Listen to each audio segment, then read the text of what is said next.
While my 7-year-old son was suffocating in a Seattle ICU, my father was wiring a $100,000 deposit for my sister's Italian villa wedding, refusing to pay for the $115,000 surgery that would save his grandson's life because he wasn't a sound investment. By the end of this video, you'll witness the cold-blooded moment a perfect family's mask slipped and how a single devastating email turned a celebration into a social graveyard. You'll learn that when those who should love you most choose status over a child's heartbeat, the truth is the only weapon powerful enough to save a life. We don't have that kind of money lying around, Maya. You need to be realistic about this. My father, Thomas Hood, stood in the doorway of my Seattle apartment. He looked like a man delivering a performance, arms crossed, back straight, eyes as hard as the gray Seattle sky outside.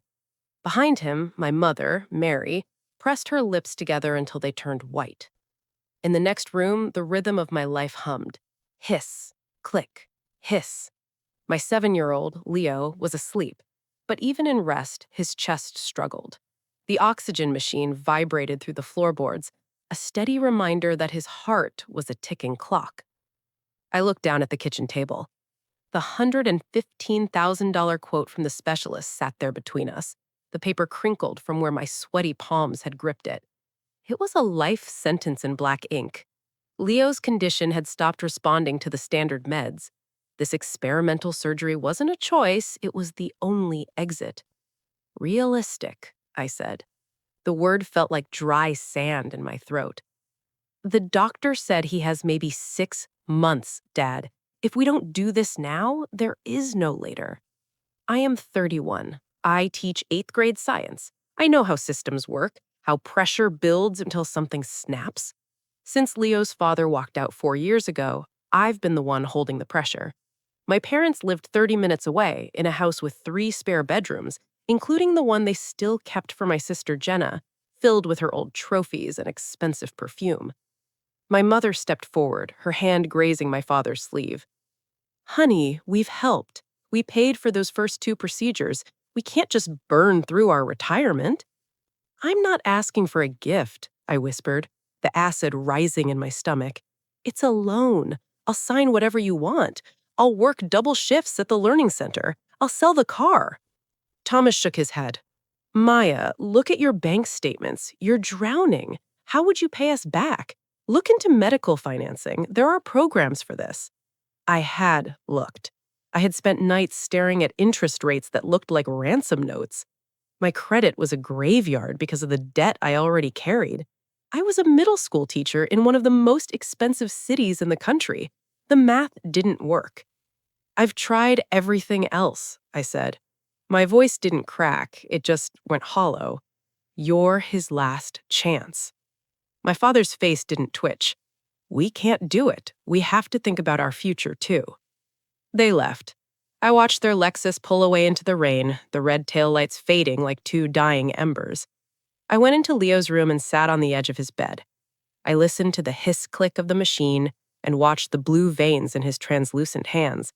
He didn't know his grandfather had just decided his life wasn't a sound investment. I spent the next 2 weeks in a fever. I called every cousin, every aunt. I raised $900. I started a GoFundMe, sharing photos of Leo at the park before he needed the tank. It brought in $14,000 before it stalled. I was trying to stop a forest fire with a Spree bottle. Then the phone rang. It was Jenna. Her voice was a high-pitched gale of static. Maya, oh my God, you won't believe it. Jeffrey asked. He did it on the beach. I forced my lungs to take in air. That's great, Jenna. Congrats. And Dad, Maya, he's being so amazing. He told us to dream big. He's paying for the whole thing. Italy, Maya, a villa in Tuscany. He said there's no budget limit. He told me his golden girl deserves a day the world will remember. My hand cramped around the phone.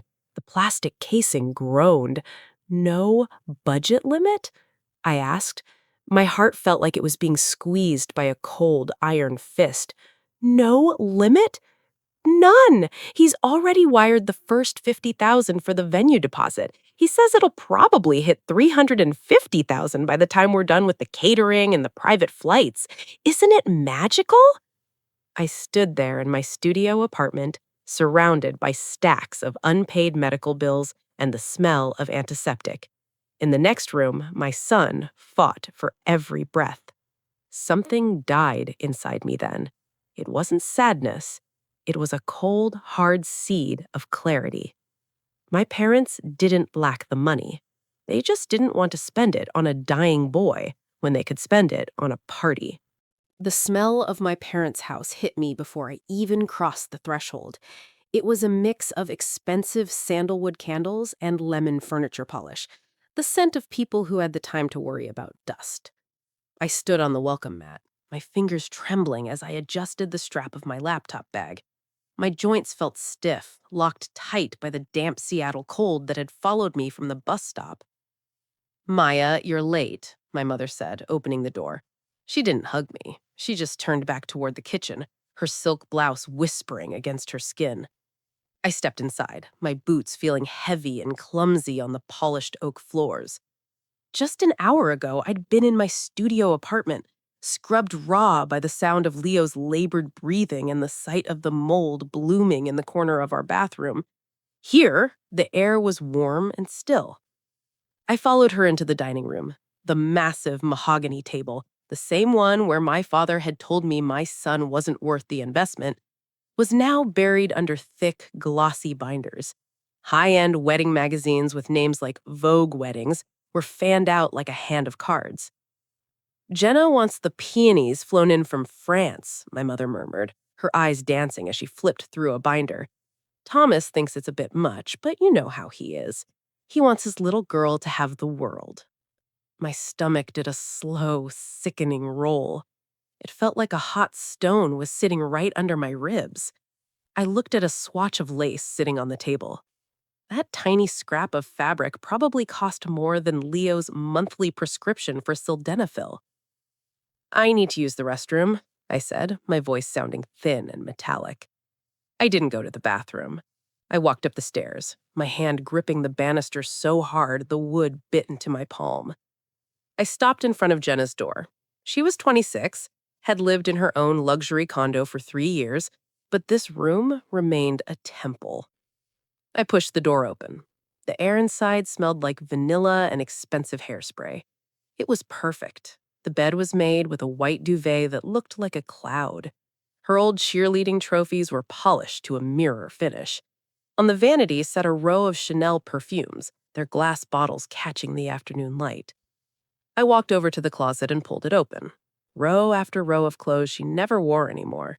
Dresses from Nordstrom, leather boots, silk scarves. My parents paid the heating bill for this empty room every month. They paid for the maid to deep clean the carpets. They were preserving a ghost while my living, breathing son was fading into a skeleton 20 miles away.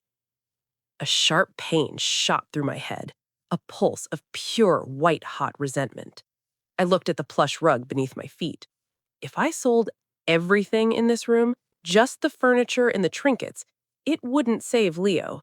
But the mindset that kept this room perfect was the same mindset that was letting him die. To my father, Jenna was an asset to be displayed. I was a liability. Leo was a bad debt. "Maya, what are you doing up there?" My father's voice boomed from the bottom of the stairs. I froze. My heart hammered against my chest like a trapped bird. I looked at my reflection in Jenna's gold-rimmed mirror. My skin looked gray. There were dark circles under my eyes that no amount of sleep could fix. I looked like a stranger in my own childhood home. I stepped out of the room and closed the door softly, the click of the latch sounding like a gunshot in the quiet hallway. As I walked back down the stairs, I saw my father standing in the foyer. He was holding a bottle of aged scotch, a small, satisfied smile on his face. He didn't ask about Leo. He didn't ask how I was getting to the hospital tomorrow.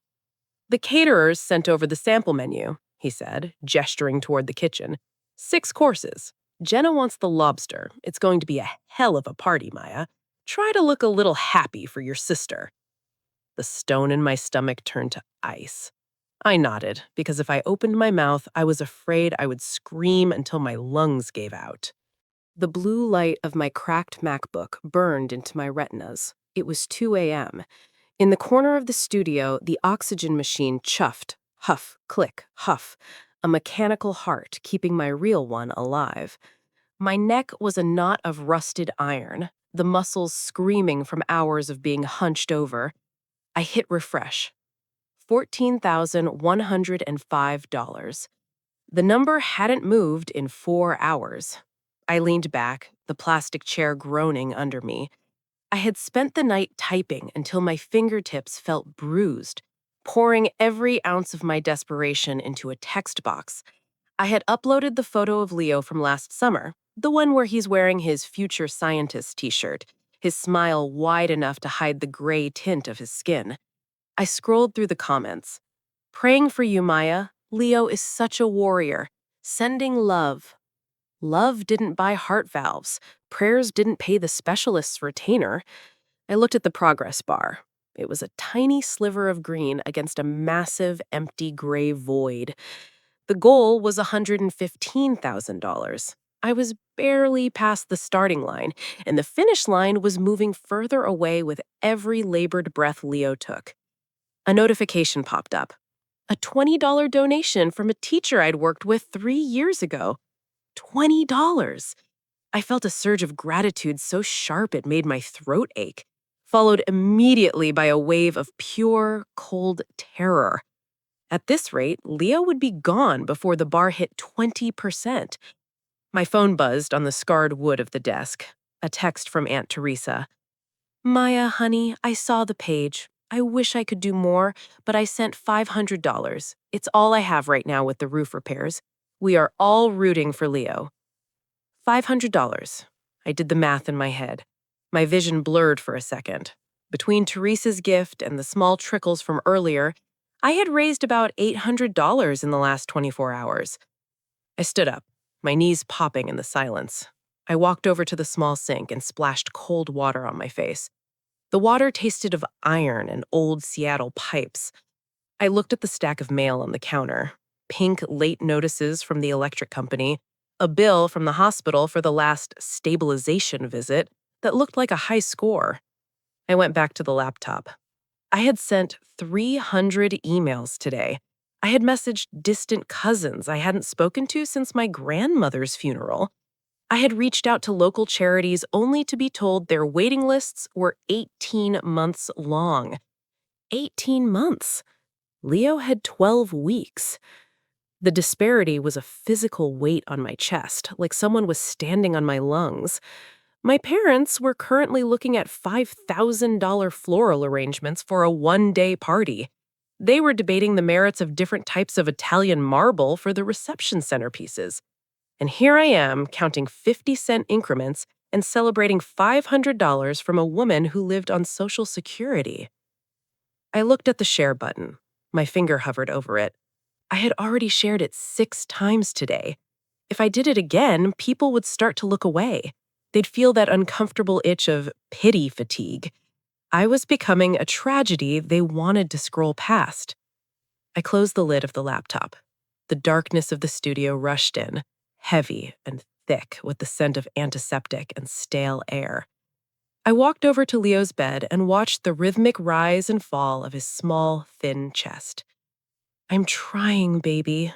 My voice was a dry rasp. The $800 I'd scraped together this week sat in my account like a cruel joke. It was a teaspoon of water thrown into a forest fire. It was enough to pay for 1 bottle of his heart medication and maybe a week of groceries. It wasn't enough to save him. Nothing I did was ever going to be enough as long as the people who actually had the money were busy picking out wedding cake flavors. My heart felt like a bruised muscle beating too fast against my ribs. I lay down on the thin mattress next to Leo's bed, listening to the machine. Huff, click, huff.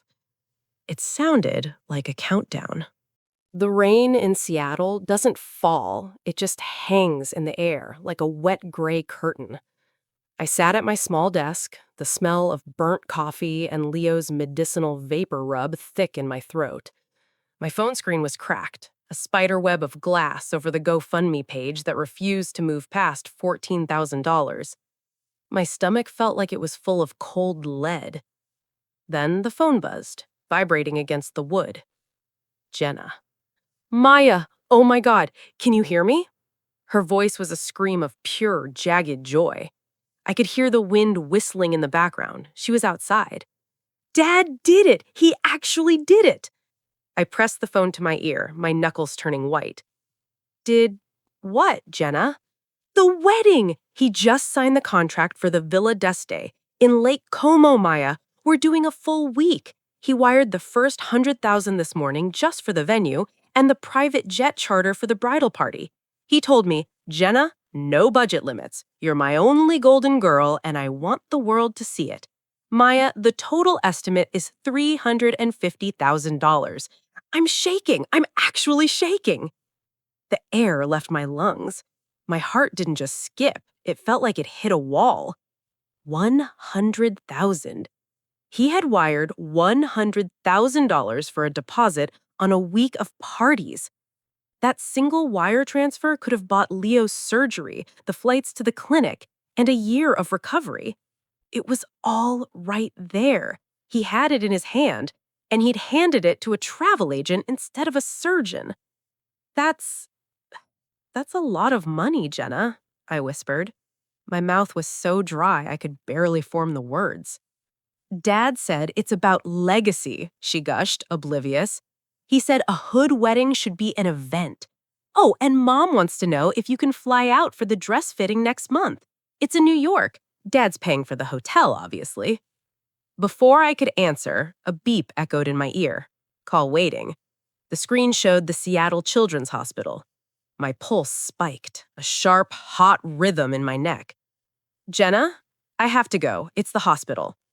I swapped calls, my hand trembling so hard I almost dropped the phone. Hello? This is Maya. Maya, this is Dr. Vance's office. The woman's voice was professional, which usually meant bad news. We're calling regarding Leo's slot for the experimental valve procedure. Yes? I'm working on the funds. I have 14,000. I'm sorry, Maya, but the board met this morning. Because the clinical trial is funded by a private donor, we have strict readiness protocols. There is another candidate in Oregon whose family has secured their full payment. If the $115,000 isn't in our escrow account by next Friday, we have to release the slot. We can't hold the surgical team any longer. Next Friday? The room seemed to tilt. That's 10 days. You said I had months. Leo's last labs showed his markers are dropping faster than we liked. The window is closing. If we don't move by the first of the month, he won't be strong enough for the anesthesia anyway. We need the full amount, Maya. No payment plans for the trial. I hung up. The silence in the studio was deafening, broken only by the hiss-click of Leo's machine. My father had just spent $350,000 on a party, and because of that, my son had 10 days to live. I looked at the kitchen table, then at Leo, sleeping fitfully under his thin blue blanket. A cold, quiet rage began to hum in my bones. It wasn't just sadness anymore. It was a realization. My father hadn't just said no to a loan. He had actively chosen which of his children's futures was worth buying, and he'd left Leo's in the trash. The man at the cash for cars lot didn't even look me in the eye. He just tapped his clipboard against the hood of my 2012 Honda Civic and grunted. 3,000. Take it or leave it. My stomach cramped, a sharp, hollow twist. The car was worth at least 6, but I didn't have a week to list it on Craigslist and wait for the right buyer. I had a deadline at the hospital and a pharmacy bill that was already 3 days overdue. I'll take it, I said. My voice was a flat, dead thing. He handed me a stack of oily $20 bills and a check. I stood there in the gravel lot, the smell of exhaust and wet asphalt filling my nose, and watched a stranger drive away with my only way to get Leo to the clinic. I started walking, The Seattle rain was a fine, freezing mist that soaked through my thin coat and turned my fingers numb. The new studio was on the bottom floor of a brick building that smelled like boiled cabbage and damp carpets. It was 300 square feet of cracked linoleum. I dragged the last of the cardboard boxes inside, my muscles screaming and my breath coming in short, ragged bursts. There was barely enough room for Leo's twin bed and the oxygen machine. I set the machine up first. Hiss, click, hiss. The sound echoed off the bare walls, louder here than it had been in our old place. I sat on the floor, my back against the cold radiator, and put my head in my hands. My palms smelled like the newsprint I'd used to pack our dishes. Mama?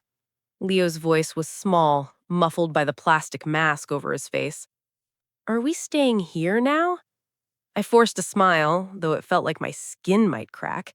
Just for a little while, baby. It's like an adventure, like we're explorers. He didn't answer. He just closed his eyes, his skin looking like wet parchment in the dim yellow light of the overhead bulb. The next morning, I walked 3 miles to a pawn shop downtown. The sign above the door hummed with a broken neon flicker. Inside, it smelled of stale cigars and old metal. I reached into my pocket and pulled out a small velvet box. Inside was my grandmother's ring, a 14-karat gold band with a single clear diamond. It was the only thing I had left of her. The man behind the counter unscrewed a jeweler's loop from his eye and sighed. 600. It was appraised at 2,000, I said, my heart hammering against my ribs like a trapped bird. Please, it's for my son's medicine. I need more. He looked at me then, really looked at me. He saw the frayed cuffs of my coat and the way my hands wouldn't stop shaking. He looked back at the ring. 1,200, he muttered, sliding a tray of cash across the glass. That's the best I can do. Don't ask for a penny more. I grabbed the money and ran. At the pharmacy, I stood in line behind a woman buying vitamins and magazines. When it was my turn, the pharmacist didn't even have to ask my name anymore. He just reached for the refrigerated drawer. $940, Maya. I counted out the pawn shop money, $1,200 in crumpled bills. I watched him take almost all of it. He handed me the small white bag containing the vials that kept Leo's heart from stopping. $260.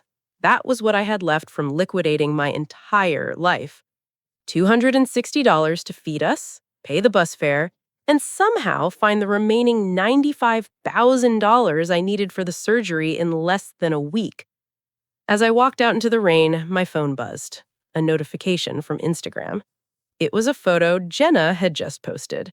She was holding a glass of champagne in front of a rack of designer wedding dresses.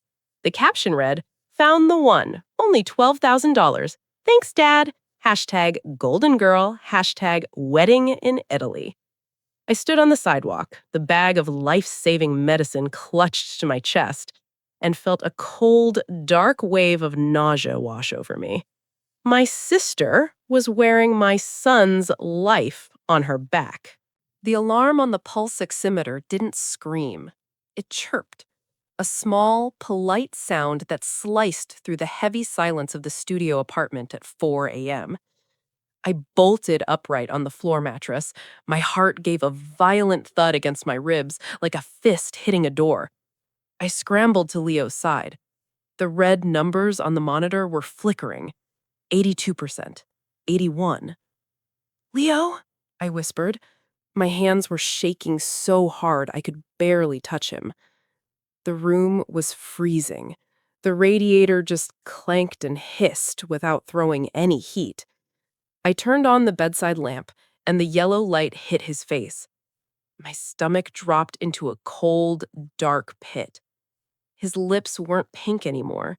They were the color of a bruised plum, a dull, terrifying blue that stretched to the tips of his fingernails. "Leo, wake up! Baby, look at Mama!" He didn't wake up. His chest moved in short, jagged twitches. He was fighting for air that wasn't coming. I grabbed the phone, my thumb sliding over the cracked screen. I didn't have a car.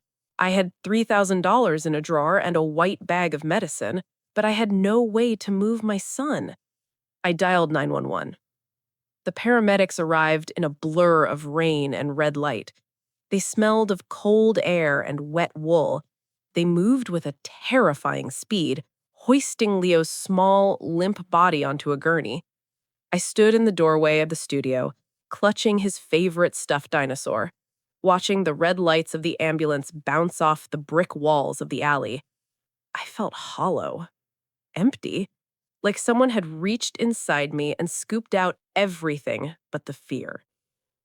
The hospital smelled of bleach and industrial strength Purell. I sat in the waiting room of the pediatric ICU, staring at a vending machine that sold bags of Cheez-Its for $2. I had exactly $42 in my purse. Maya? I looked up. Dr. Vance was standing there.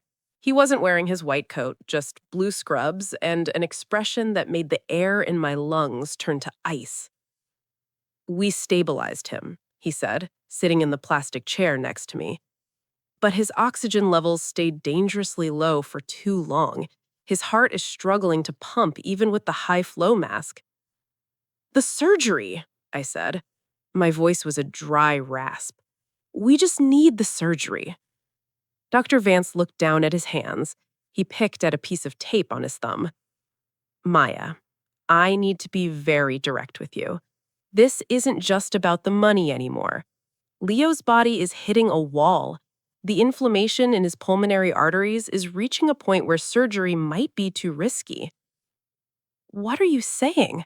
My pulse was a dull roar in my ears.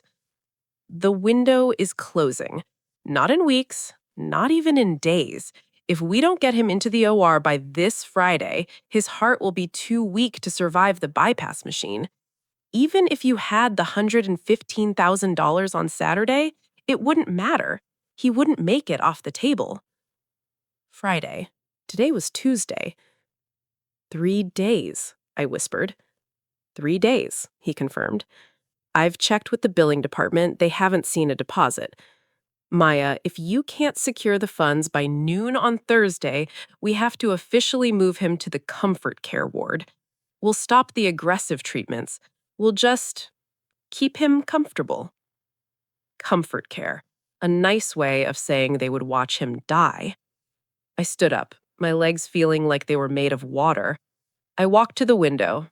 Outside, the Seattle rain was coming down in sheets, blurring the lights of the city. My phone buzzed in my pocket. A group text from Jenna. Photo. A picture of a tiered cake with gold leaf frosting. Jenna. "Just finished the tasting. The passion fruit filling is to die for. Only $4,000 for the cake, but Dad said it's worth it for the photos. Counting down the days." I looked at the text, then at the reflection of my own haunted face in the dark glass. I had 72 hours. My son's life was less to my family than a gold leaf cake and some passion fruit filling.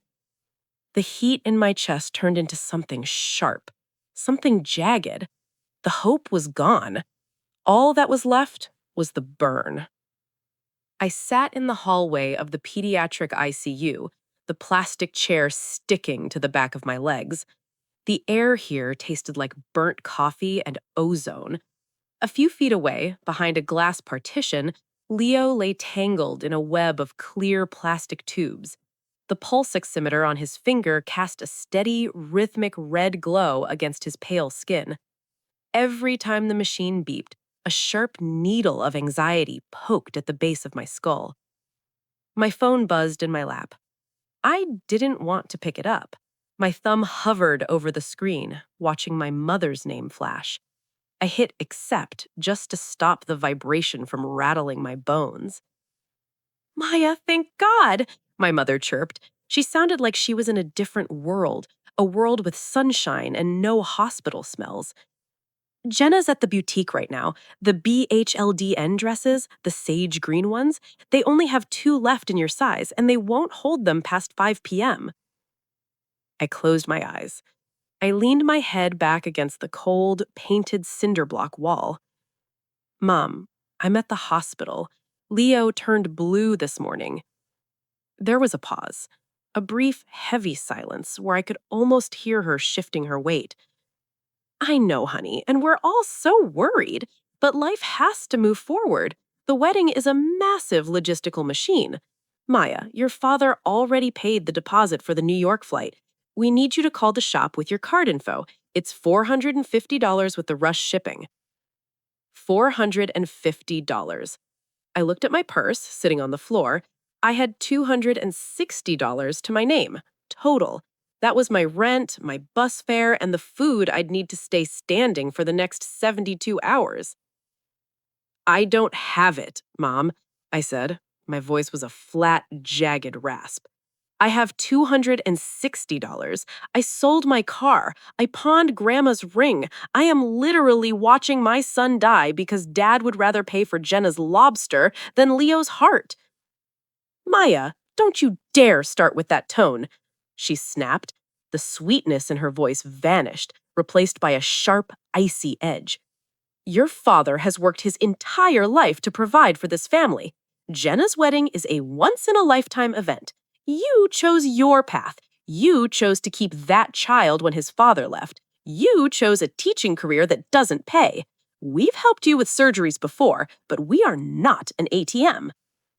My heart felt like it was being squeezed by a pair of hot pliers. I stood up, pacing the narrow hallway. My legs felt like they were made of dry straw. He's not that child, Mom. He's your grandson. He has 3 days. Dr. Vance said if the money isn't in escrow by Friday, it's over. They move him to comfort care. Do you know what that means? It means they give him morphine and wait for his heart to stop. You are being incredibly negative, Maya, she said, her voice trembling with a different kind of anger, the anger of someone whose bubble was being poked. This is exactly why Jenna says you're exhausting to be around. You're always clouding everything with your problems. This is Jenna's special year. Can't you for once just be a supportive sister instead of a black hole of misery? A black hole, I whispered. My son is suffocating, and you're worried about sage green silk? If you don't order that dress by 5, you're out of the bridal party, Maya. Jenna is already crying. Think about someone other than yourself for once. The line went dead. I stared at the black screen of my phone. My hands were shaking so hard I dropped it. It hit the linoleum with a sickening crack. I didn't pick it up. I just leaned against the wall and felt the first sob tear its way out of my throat, raw and ugly. I sat in the cafeteria of Seattle Children's, staring at the palm of my hand. I had 3 quarters, 2 dimes, and 4 sticky pennies. 99 cents. Not even enough for a 12-ounce cup of the bitter, burnt coffee from the machine. My stomach was a tight, acidic knot. I hadn't eaten anything since a half bag of pretzels yesterday. The air in the hospital felt thin, recycled through too many filters. It carried the faint, sharp sting of rubbing alcohol and industrial floor wax. My phone buzzed on the tray. It was a FaceTime call for my mother. I didn't want to see her face, but my hand moved on its own. I swiped the screen. The image that flared to life was a jagged contrast to the gray hospital walls. My mother and Jenna were standing on a sun-drenched balcony, holding crystal flutes of pale gold liquid. Behind them, the rolling green hills of Napa Valley stretched out like a postcard. The sky was a perfect, taunting blue. Maya, look at this view, my mother gushed. She was wearing a wide-brimmed straw hat and oversized Chanel sunglasses. The private chef just finished the breakfast spread, organic eggs, truffle hash browns, and the most incredible smoked salmon. I looked down at my 99 cents. I could feel the pulse thrumming in my temple, a dull, rhythmic ache. Leo, markers dropped again, Mom. We're less than 24 hours from the deadline. Dr. Vance said the Oregon kid is already being prepped for the slot. Jenna leaned into the frame, her skin glowing and tanned. She was wearing a white silk robe with bride embroidered on the back in silver thread. Oh, Maya, don't be a buzzkill. We're in the middle of the spa afternoon. The mud baths were $10,000 just to reserve the private wing for the girls. Total weekend budget is $15,000, and Dad didn't even blink. He said his little girl needed to de-stress before the big day. 15,000. That was the cost of the experimental heart valve itself, the physical pace of titanium and tissue that could keep Leo's blood moving. My father had spent a heart valve on a weekend of mud and wine. 15,000, I repeated. The words felt like shards in my mouth. And the gift bags, my mother chirped, flipping the camera to show a row of Lululemon totes stuffed with diptyque candles and silk eye masks. Each girl got $500 worth of goodies. It's been absolutely magical, Maya. You really missed out by being so stubborn about that dress. My hand started to shake. The pennies in my palm rattled. I'm not being stubborn. I'm being bankrupt. I'm counting change for a coffee while you're eating truffle hash browns with my son's life. There you go again, my mother sighed, her voice dropping into that familiar tone of patronizing disappointment, making everything about your struggle. We're trying to share a happy moment with you. Your father says your constant guilt tripping is exactly why he has had to set firm boundaries with the retirement accounts. It's toxic, Maya. I looked at the screen, at the sparkling wine, the silk robes, the $500 candles. I looked at the blurred reflection of my own face in the glass of the cafeteria table. I looked like a ghost. I looked like a woman whose family had already buried her. I have to go, I said. My voice was a whisper, but it felt like it was coming from a mile away. Wait, Jenna wants to show you the... I cut the call. The silence of the cafeteria rushed back in, heavy and cold. I stood up, my legs feeling like they were made of dry, brittle wood. I walked over to the trash can and let the 99 cents slip through my fingers. The coins hit the plastic liner with a dull, hollow thud. I walked back toward the ICU. Every step felt like wading through deep, thick mud. I didn't feel the sadness anymore. I didn't feel the fear. The heat in my chest had finally gone cold, replaced by a hard, jagged realization. The people on that screen weren't my family. They were just strangers with my last name, watching a clock run out on a 7-year-old. The fluorescent lights in the ICU waiting room hummed at a frequency that made my teeth ache. It was Thursday morning. I had 26 hours left before the hospital gave Leo's heart to a boy in Oregon who had the money. My skin felt too tight for my face, greasy and cold. I hadn't showered in 3 days. I smelled of hospital sweat and the sharp chemical tang of the Dial soap from the public restroom. My phone rattled against the plastic armrest. I didn't check the ID, I just pressed it to my ear. Maya, your father is very upset, my mother began. No hello, no, how is the grandson who is currently turning blue? Jenna just called in tears. She says you haven't responded to the wedding planner's email about the rehearsal and her seating. There are deadlines. People are flying in from across the country. I looked through the glass. A nurse was adjusting the flow on Leo's IV bag. He looked like a doll made of gray wax. The only deadline I'm thinking about is noon tomorrow, Mom. If I don't have $115,000 by then, they stop the treatment. He's going to die. I heard a heavy sigh on the other end, then a click. My father had picked up the extension. Enough, Maya. Thomas Hood's voice boomed, clear and sharp. We are tired of the theatrics. We've all had a hard year, but Jenna's wedding is a celebration of this family's future.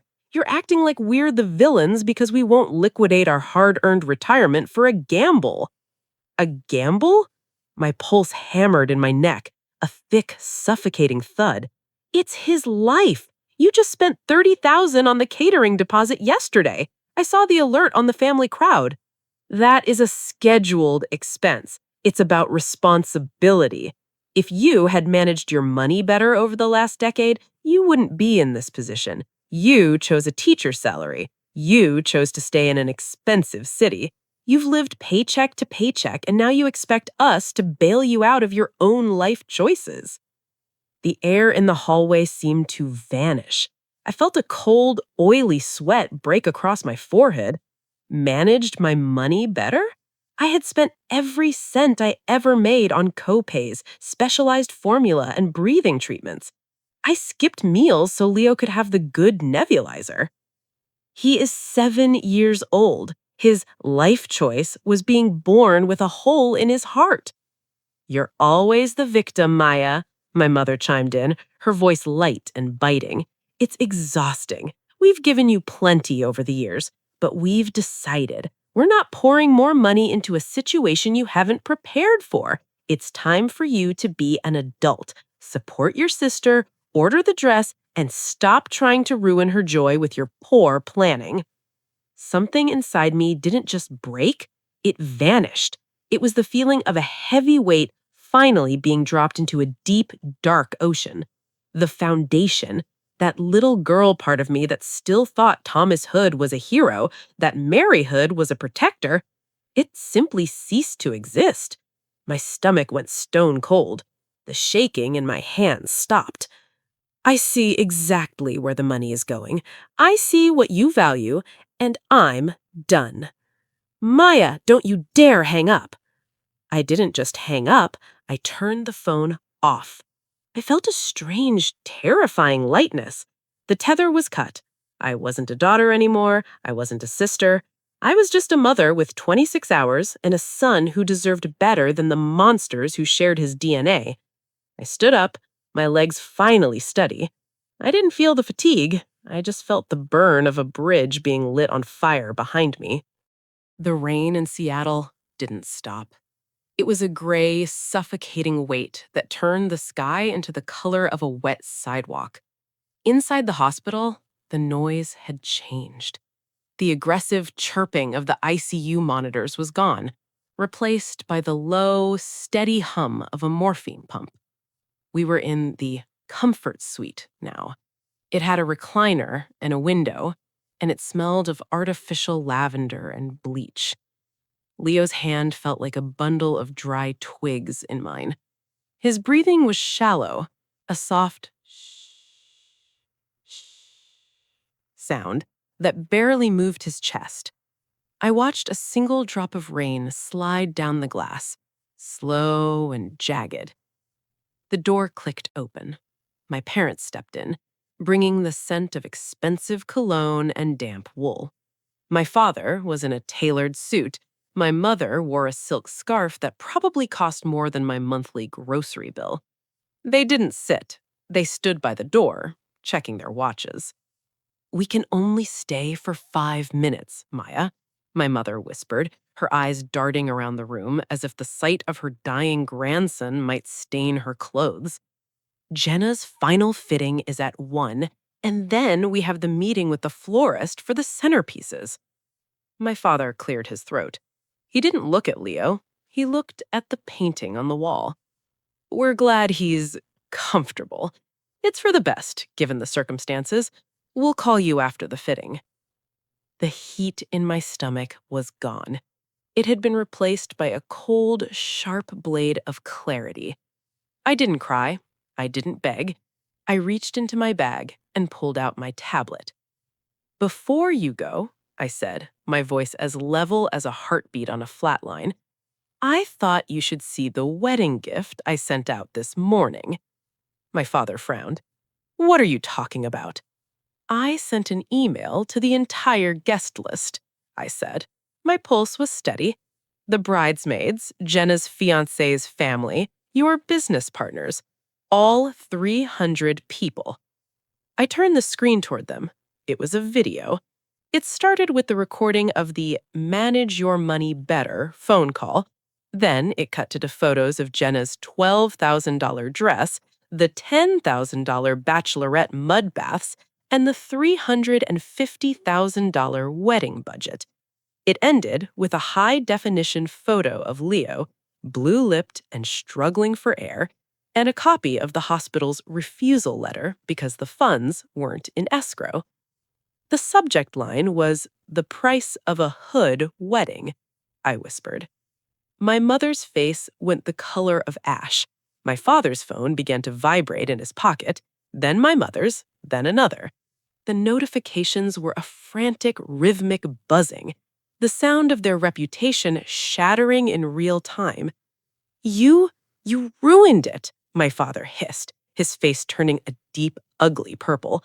You ruined her day. You ruined everything. No, I said, looking him dead in the eye. I just told the truth.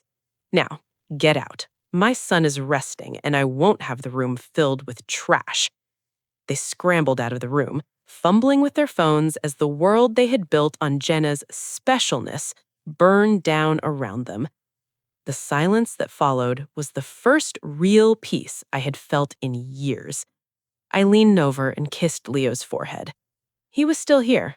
For now, he was mine, and the monsters were gone. The Hoods kept their money, but they lost their crown. The wedding was a ghost town, half the guests backed out, and the Golden Girl image was permanently stained with the blood of a 7-year-old. I moved forward alone, but I moved with the truth. The silence in the comfort suite stretched thin. The scent of my father's expensive oud wood cologne lingered, a ghostly reminder of the violence that had just happened in this quiet room. I sat in the vinyl recliner, my hand over Leo's heart, feeling the weak, thready pulse beneath his ribs. It was a flutter, like a trapped moth. I was numb. The adrenaline from confronting my parents had drained away, leaving my blood feeling like cold sludge. My phone lay face down on the tray table. It had been buzzing relentlessly since they left, a frantic, angry vibration against the hard plastic. I assumed it was Thomas, escalating his threats, or Mary, crying about her humiliation. Then, the rhythm changed. It wasn't the long, sustained buzz of a call. It was a series of short, rapid pulses. Ding, ding, ding, ding, ding. Like popcorn popping in a microwave. I reached out, my arm heavy, and flipped the phone over. The lock screen was a blur of banners. Venmo. You received $20 from Sarah J. PayPal. Service update from a friend. $50. Gmail. 55 new messages in inbox. I unlocked the screen, my thumb clumsy. I opened my email. The inbox was flooding in real time. I clicked on the top message. The subject line was just, I was supposed to be at table 12. It read, Maya, I'm Jenna's fiance's cousin. We just saw the email. We thought the money was yours. We had no idea. We just canceled our flight to Tuscany. I'm sending the cash equivalent of our wedding gift to your PayPal. Buy Leo something soft. Buy yourself a decent meal. We are so sorry. Another one from a name I recognized as one of Thomas's business rivals. Your father is a small man. My assistant has wired $5,000 to your account. Use it for whatever comes next. Burn it if it makes you feel better. A notification from GoFundMe popped up. The campaign I'd abandoned. It had jumped from $14,000 to $38,000 in the last hour. The comments were scrolling too fast to read. For the boy with the blue lips, from a mom in Ohio who knows what it's like, cancel the wedding, save the kid. I felt a strange sensation in my chest. The iron band that had been constricting my lungs for months began to loosen. It wasn't joy. It wasn't hope. Leo was still fading under my hand. It was the feeling of being seen. For the first time in a year, I wasn't screaming into a void. I wasn't the crazy, negative daughter. I was just a mother telling the truth, and the world was finally listening. Tears prickled behind my eyes, not the hot, angry tears of the last few days, but something warmer, something that felt like relief. I looked down at Leo. He was sleeping peacefully, unaware that thousands of strangers were suddenly holding our hands in the dark. I squeezed his fingers gently. We were still losing, but we weren't alone anymore. To anyone watching this who feels small, who feels stepped on by the people who are supposed to love them, my heart goes out to you. I see the weight you carry. I see the silence you've endured while others took what was yours. May you find the strength to stand up. May you find the courage to speak your truth, even when your voice shakes. You are not a bad debt. You are not a liability. You are a person of worth, and you deserve a seat at a table where love isn't a transaction. Stay strong. You are enough.